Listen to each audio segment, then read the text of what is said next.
আসসালামু আলাইকুম এভরিওয়ান। বেলা শেষে তুমি গল্পের 10 নম্বর পার্ট। তো চলো বেশি কথা না কইয়া গল্প শুরু করা যাক। হঠাৎ রাস্তার এক কোণে দুইজন মানুষকে দেখে কনস্টেবলকে বললাম, গাড়িটা একটু আস্তে চালাও। কনস্টেবল বলল, কেন স্যার, কি হয়েছে? আমি বললাম, ওই দেখো দুইজন ছেলে দাঁড়িয়ে আছে, কালো পোশাক পরে, দেখছো? কনস্টেবল বলল, দেখছি, কিন্তু কি হয়েছে? আমি বললাম, ওরা যদি আমাকে দেখতে পারে চিনে ফেলবে, কারণ ওদের আমি পাখির সাথে দেখেছি। এক কাজ করো, তোমাদের কাছে হাতকড়া আছে? কনস্টেবল বলল, আছে। আমি বললাম, আমার হাতে লাগিয়ে দাও, আর এমনভাবে গাড়ি চালাবে যাতে ওরা কোনো সন্দেহ না করে। আমার কথা মতো ওরা আমার হাতে হাতকড়া লাগিয়ে দিল। আমি মাথা নিচু করে চুপচাপ বসে আছি। ভাবছেন ওদের দেখার পরও দৃষ্টিকে কেন কিছু বলছি না? এখন যদি ওদের বিরুদ্ধে গিয়ে দাঁড়াই তাহলে দেখা যাবে আমরা কিছু করার আগেই ওরাই সতর্ক হয়ে যাবে। এজন্য বুঝে শুনে সবকিছু করতে হবে। গাড়ি থেকে নেমে বাসার ভিতরে যেতেই তুবা আমার কাছে এসে বলল, ভাইয়া দাঁড়া। আমি দাঁড়িয়ে বললাম, কি হয়েছে? তুবা বলল, কি হয়েছে বলছিস তুই? মাইশা আপু নার্স পাঠিয়েছে তোর জন্য, আর এখন পর্যন্ত 50+ কল দিয়েছে তোকে খোঁজ খবর নেওয়ার জন্য। আমি শুধু বলি, ভাইয়া এখনো ঘুম থেকে ওঠে নাই, আর উঠলে আপনাকে বলবে নে। তাড়াতাড়ি পকেট থেকে ফোনটা হাতে নিয়ে দেখি মাইশা অনেকগুলো কল দিয়েছে। তাড়াতাড়ি রুমে গেলাম, গিয়ে দেখি নার্স আমার বিছানার উপর পা দুলিয়ে ঘুমিয়ে আছে। আর এই মেয়ে আসছে আমার নাকি সেবা করতে, আবার নিজেই ঘুমিয়ে আছে। আবার মাইশা কল দিয়েছে। ভয়ে ভয়ে ফোনটা ধরে ঘুমের ভান নিয়ে বললাম, হ্যালো, কে বলছেন? মাইশা বলল, কে বলছেন না, নাকি আমাকে আবার আসতে হবে এখানে? আমি বললাম, ও মাইশা তুমি, সরি বেবি, আসলে মাত্র ঘুম ভেঙেছে, ঘুম ঘুম চোখে ফোনটা ধরলাম তো এজন্য তোমার নাম্বার দেখি নেই। মাইশা বলল, এত ঘুমানো লাগে কেন? আমি না তোমাকে ঘুম থেকে তুলে আসলাম? আমি বললাম, তো কি করব বলো? তুমি বলছো তোমাকে কোনো কিছু না বলে জানো কোথাও বের না হই, তাই তো ঘুমিয়ে পড়লাম। ঘরে বসে বসে কি বোরিং হব, তাই একটু ঘুমানোর চেষ্টা করছিলাম, আর তুমি আমাকে বকা দিচ্ছ। মাইশা বলল, আমি কই বকা দিলাম? আমি বললাম, থাক এইসব কথা এখন ছাড়ো। আচ্ছা মাইশা, তুমি আসবে কখন? মাইশা বলল, বাবু আজকে আর আসতে পারবো না, অফিসে অনেক কাজ জমা পড়ে আছে, সব কমপ্লিট করতে হবে, এজন্য একজন নার্সকে পাঠিয়ে দিলাম। ভালো হয়েছে না? আমি বললাম, অনেক ভালো হয়েছে। মাইশার সাথে কিছুক্ষণ কথা বলে কল রেখে দিলাম। আবার দৃষ্টিকে কল করে দিলাম। দৃষ্টি আমাকে প্রশ্ন করলো, বাসায় যাওয়া হয়েছে কিনা? আমি বললাম, মাত্র আসলাম। দৃষ্টি একটা কাজ করতে পারবে? দৃষ্টি বলল, বলো। আমি বললাম, আমার চারপাশে আমার উপর নজর রাখার জন্য পাখি লোক পাঠিয়েছে, আজকে যে থানায় গেলাম এটাও জেনে গেছে হয়তো। দৃষ্টি বলল, এটা কিভাবে সম্ভব? আমি বললাম, বলছি না ওদের নেটওয়ার্ক অনেক বড়। দৃষ্টি বলল, আচ্ছা তোমার চিন্তা করতে হবে না, তোমার নিরাপত্তা আমি দিব, তুমি আমাদের শেষ একটা প্রমাণ। এই যে ভাইয়া কার সাথে কথা বলেন? সামনে তাকিয়ে দেখি নার্স ইনজেকশন হাতে নিয়ে আমার সামনে দাঁড়ানো অবস্থায় এই কথাটা বলল। আমি দৃষ্টিকে উদ্দেশ্য করে আস্তে করে বললাম, পরে যদি দরকার হয় কল দিবনি, বাই। ফোনটা রেখে নার্সকে বললাম, আপনি কোন হাসপাতাল থেকে এসেছেন? এটা বলতেই মেয়েটা মাথা চুলকাতে চুলকাতে বলল, এটা মাইশা ম্যাম বলতে মানা করেছে। ওয়ানএক্স সবচেয়ে বিশ্বস্ত বুকমেকার, যা পিএইচডি এবং সিরিয়া অ্যাপের অফিসিয়াল পার্টনার। এই অ্যাপসে আপনি cricket, football, tennis live match দেখতে এবং তাদের স্কোর ভবিষ্যৎবাণী করে সহজেই অর্থ উপার্জন করতে পারবেন। সেই সাথে BMW গাড়ি, আইফোন, ল্যাপটপ এবং আরও অনেক নগদ পুরস্কার জেতারও সুযোগ রয়েছে। এই অ্যাপটিতে আপনি class crystal, under and over 21 ইত্যাদি গেম খেলে সহজেই আয় করতে পারবেন। আপনি বিকাশ, নগদ, রকেট ব্যাংক, ক্রিপ্টো, পেপল এবং অন্যান্য সহজ পদ্ধতির মাধ্যমে সহজেই আপনার জেতা টাকা তুলতে পারবেন।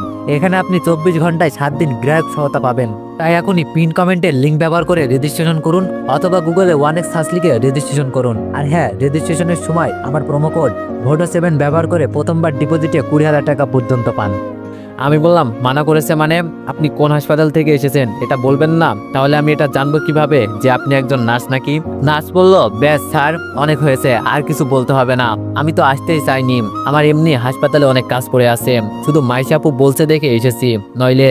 আমি বললাম, সে না হয় বুঝলাম, কিন্তু আপনি কোন হাসপাতাল থেকে এসেছেন এটা বলবেন না? নার্স বলল, দেখেন ভাই, আমি এত কথা বলতে পারবো না, আপনার যদি ভালো না লাগে তাহলে চলে যাই, এত পেঁচ আমার ভালো লাগে না। আচ্ছা তাহলে আমি এক কাজ করি, মাইশা আপুকে কল দিয়ে বলি, কেমন?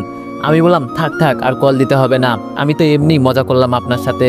সাথে সাথে নার্স হেসে বলল, ও তাই বলেন, এখন গিয়ে বিছানার উপর শুয়ে পড়েন, আমি দেখি আপনার কি অবস্থা। এর মাঝে আম্মু এসে বলল, টেবিলে খাবার রাখা আছে, খেয়ে নিতে। আম্মুর কথা মতো নার্সকে নিয়ে টেবিলে বসে খেতে লাগলাম। পিছন থেকে আম্মু বলল, দীপু, কালকে মাইশার বাবা আর তোর আপু চলে আসবে। আমি বললাম, আসার কথা তো আসবেই। আম্মু বলল, তুই গিয়ে আজকে সমস্ত বাজার করে আন। আর আমাকে মাইশার বাবা এমনভাবে বলল যে কালকে হয়তো তোদের বিয়ে হয়েও যেতে পারে, কারণ উনি নাকি আবার দেশের বাইরে চলে যাবে। আমি বললাম, আচ্ছা সে যা হবে পরে দেখা যাবে, তুমি এক কাজ করো, তোমাকে নিয়ে বাজারে যাও, আমি একজনকে ফোন করে বলবো নি তোমাদের হেল্প করতে। আর নার্স ম্যাডাম আপনি চলে যেতে পারেন, আমি এতটাও অসুস্থ না যে আপনাকে লাগবে, মাইশাকে বলবেন আমার কোনো সমস্যা নেই। নার্স বলল, কিন্তু স্যার। আমি বললাম, কোনো কিন্তু নয়, আর শেষে একটা কথা, নতুন ডাক্তার হয়েছেন ভালো কথা, তাই বলে আবার মানুষ মারবেন না যেন। এটা বলতে মেয়েটা খাবার বন্ধ করে কেমন জানি কাঁপতে লাগলো। আমি তো এটা দেখেই বুঝে গেলাম এই মেয়েকে। আমার মনে হয় মাইশা যে নার্সকে এখানে পাঠিয়েছে তাকে সরিয়ে পাখি এই মেয়েকে এখানে পাঠিয়েছে আমার উপর নজর রাখার জন্য। মেয়েটার কোনো কথা না বলে খাবারের মাঝে পানি দিয়ে চুপচাপ হেঁটে বাসা থেকে বের হয়ে গেল। তুবা আমার পাশে চেয়ারে বসে বলল, ভাইয়া এই মেয়ে এভাবে চলে গেল কেন? আমি বললাম, সেটা তোর জানতে হবে না, আর এখন আম্মুর সাথে বাজারে যা, আমি দৃষ্টিকে কল করে বলছি একজন কনস্টেবল পাঠিয়ে দিতে। বিকালে রুমে শুয়ে আসছি, আর শুয়ে শুয়ে চিন্তা করছি মাইশাকে কি বিয়ে করা ঠিক হবে? ও তো আবার আমার সাথে কোনোভাবে প্রতারণা করছে না তো। হঠাৎ দরজার কাছে তাকিয়ে দেখি সেতুর বাবা দাঁড়িয়ে আছে। আমি শোয়া থেকে উঠে আঙ্কেলকে সালাম দিয়ে বললাম, আসেন ভিতরে আসেন আঙ্কেল।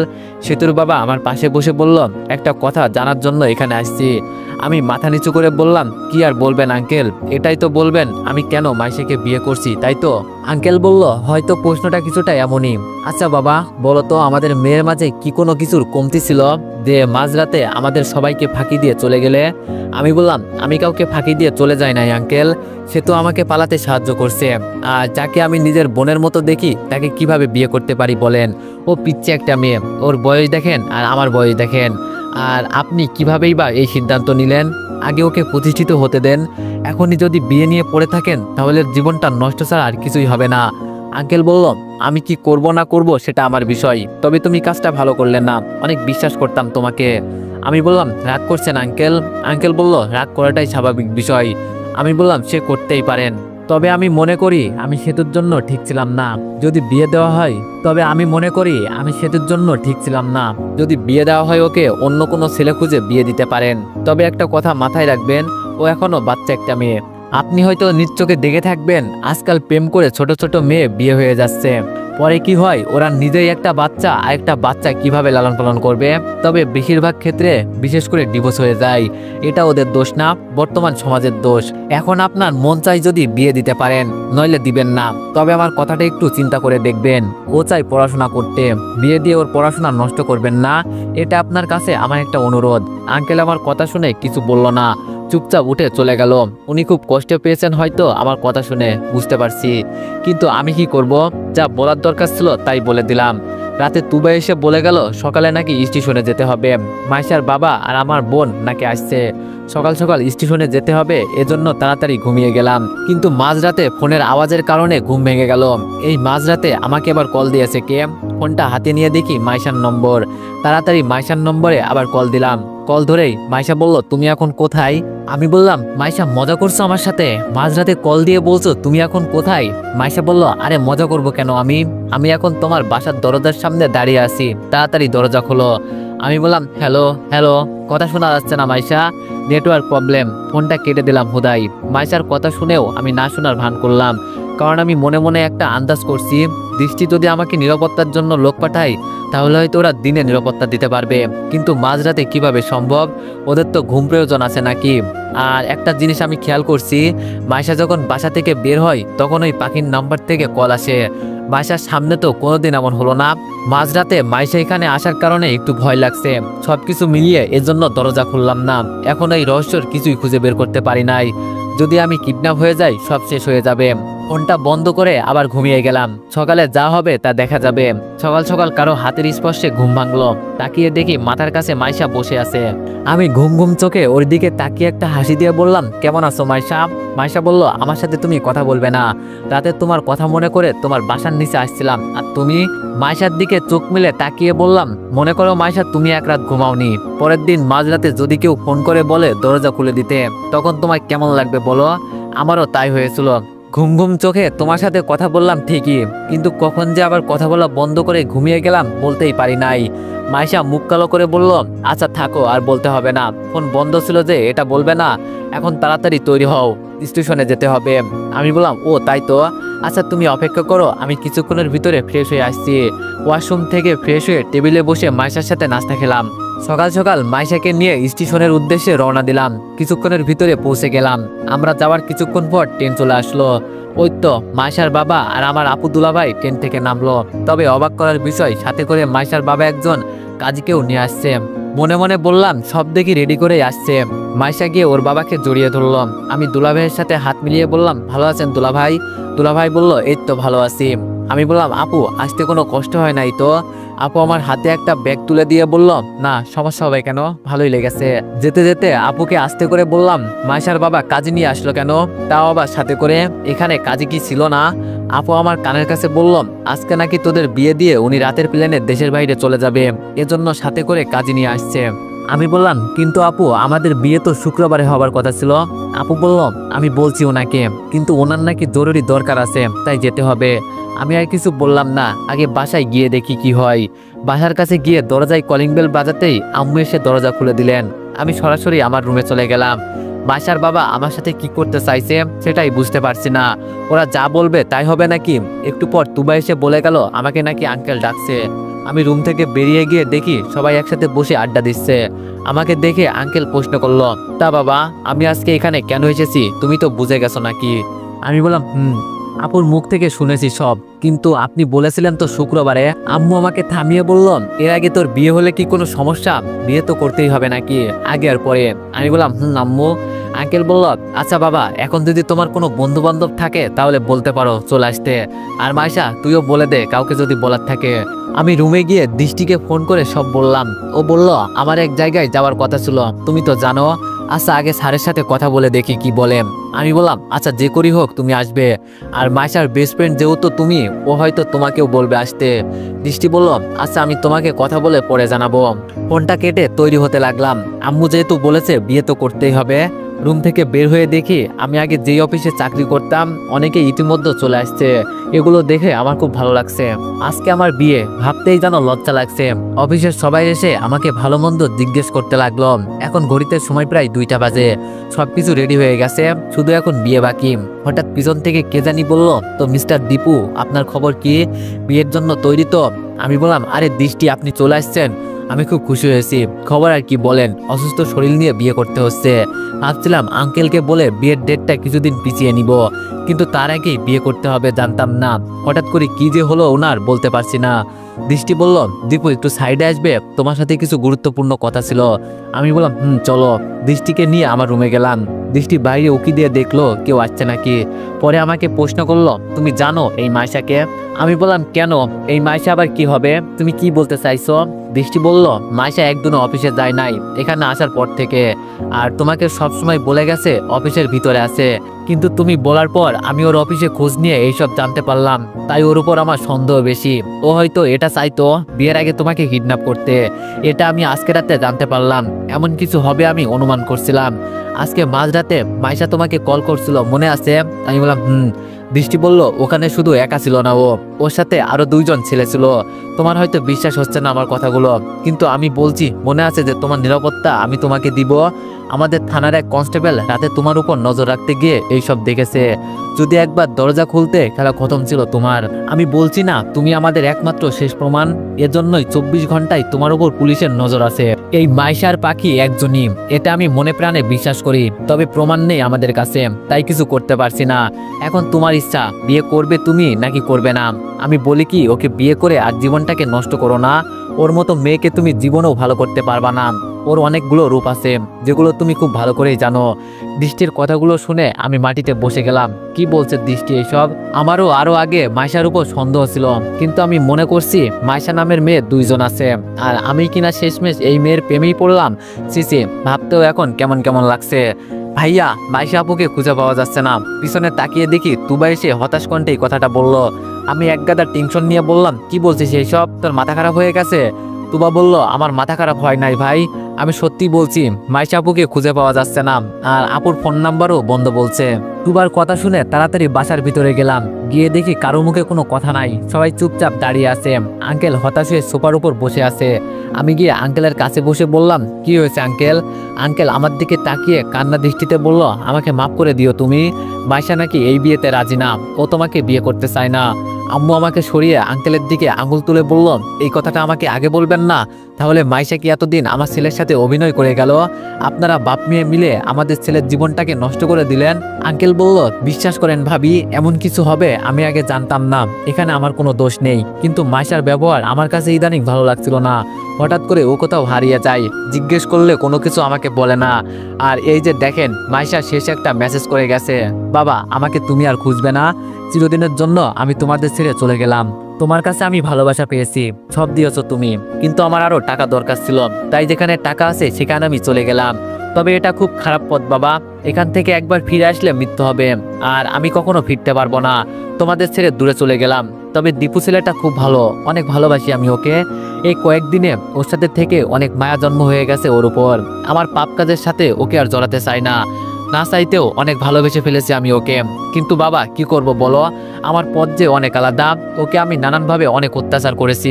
বাবা ওকে তুমি বলে দিও আমি মেয়েটা খুব খারাপ, অনেকগুলো রূপ আছে আমার, সেটা হয়তো দীপু খুব ভালো করেই জানে।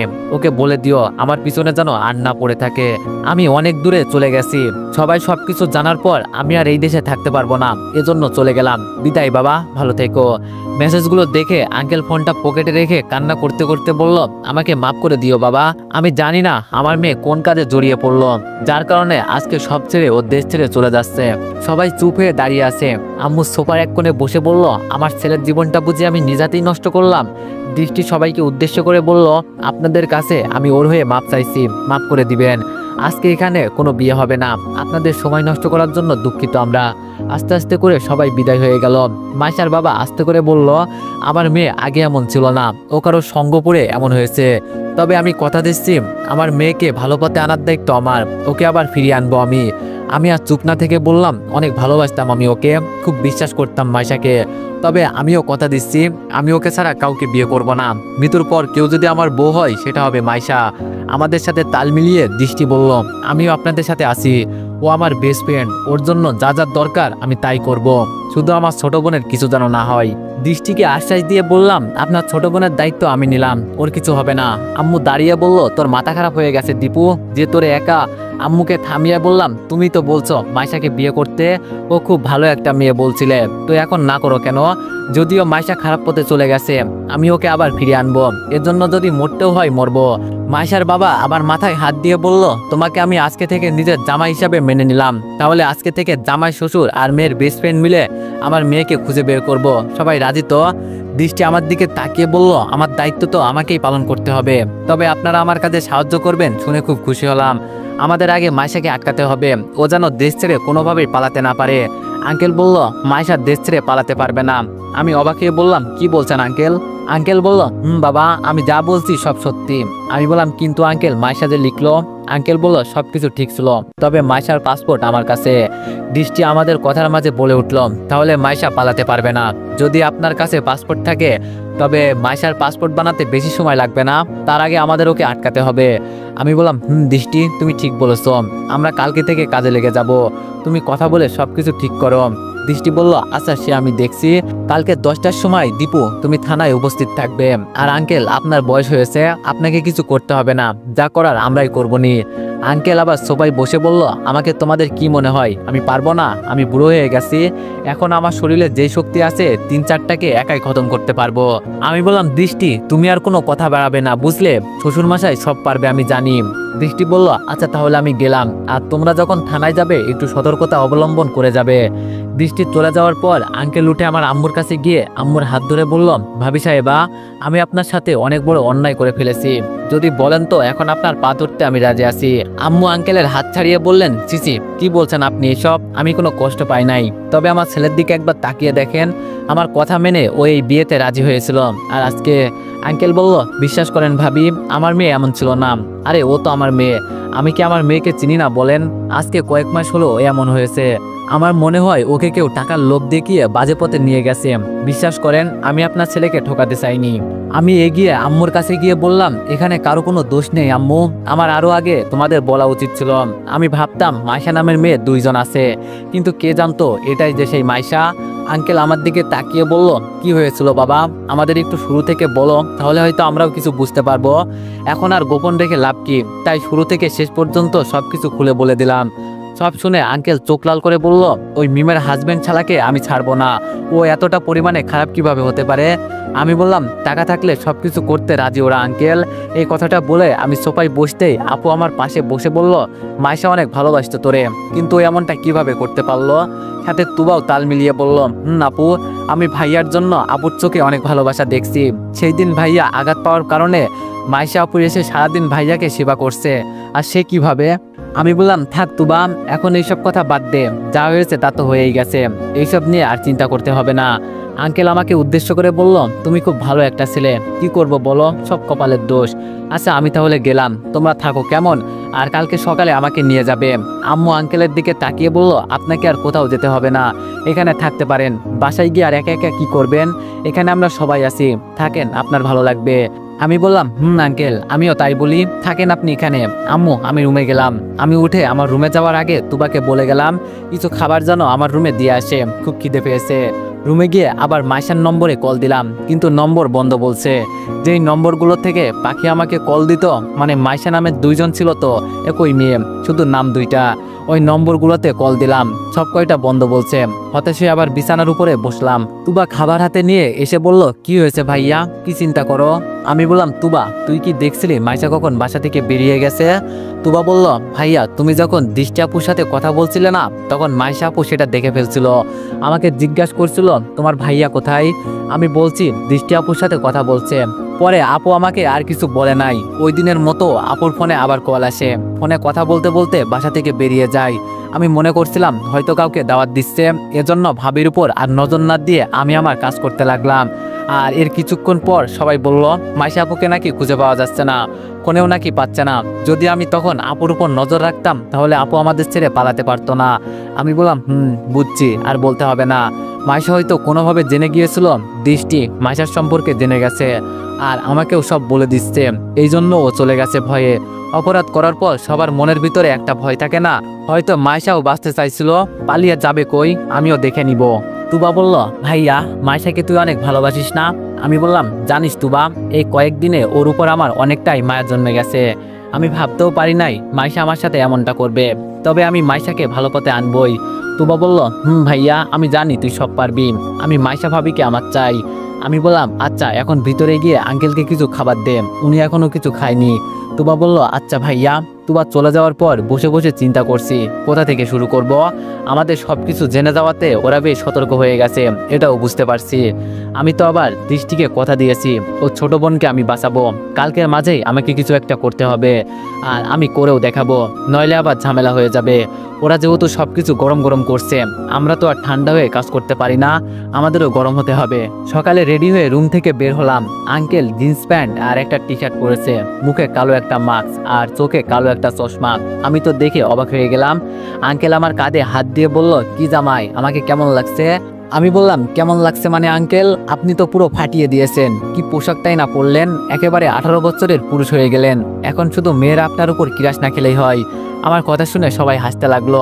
আম্মু আমার কাছে এসে কপালে একটা চুমু দিয়ে বলল, বাবা তুই ছাড়া আমাদের কেউ নেই, তুই আমাদের একমাত্র সন্তান, তাই এমন কিছু যেন না হয় যার জন্য তোকে আমাদের হারাতে হয়। আমি আম্মুকে জড়িয়ে ধরে বললাম, ধুর আম্মু তুমি এইসব চিন্তা করছো কেন, আমার কিছুই হবে না, দেখিও, শুধু একটু দোয়া করবে মাইশাকে আবার যেন আমি ফিরিয়ে আনতে পারি। আঙ্কেল বলল, জামাই বাবা চলো, আর বেশি দেরি করা আমাদের ঠিক হবে না। আমি বললাম, চলেন। তো এভরিওয়ান, সবাই নেক্সট পার্টের জন্য অপেক্ষা করো, আর সবাই একটু বেশি বেশি লাইক আর কমেন্ট করে দিও। ধন্যবাদ।